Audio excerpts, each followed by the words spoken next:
Comme je vous le disais en introduction, j'ai tiré au sort parmi vos demandes et aujourd'hui il s'agit d'une petite maison de 2 chambres que Sylvain et Patricia souhaitent faire construire.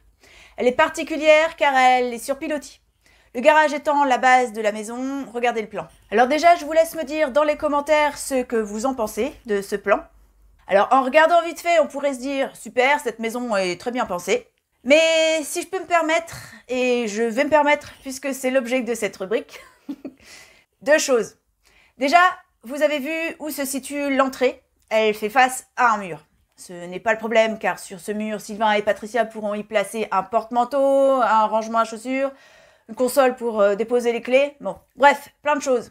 Mais une fois entré, on se tourne vers la gauche et on a un espace vide. Encore sur la gauche, la cuisine. La cuisine semble très bien, mais cet espace vide à côté de la cuisine est un peu perturbant car on ne peut rien y mettre de cohérent. Il n'y a pas assez de place pour y installer une table à manger. De ce fait, cette table sera placée dans la partie salon qui ne semble pas déjà immense. Il va donc falloir coller table, chaise et canapé. Bof. Deuxièmement, c'est la cuisine qui est loin de la salle de bain. Bon, c'est pas grave en soi, mais pour optimiser le tout en plaçant la salle de bain entre les 2 chambres, on a 2 avantages. Déjà, on réduit la longueur des canalisations. Et surtout, les 2 chambres peuvent avoir un accès direct à la salle de bain. Alors voici ce que je suggère à Sylvain et Patricia. Pas de grands changements, le constructeur ne fera pas tant que ça la tête, mais je pense que ces petites modifications pourront leur rendre la vie dans leur future maison un peu plus fonctionnelle et pratique. C'est l'objectif. Alors comme je le disais, j'offre un espace dédié à la salle à manger. On évite les pertes d'espace au niveau de l'entrée. Je change l'endroit de l'escalier.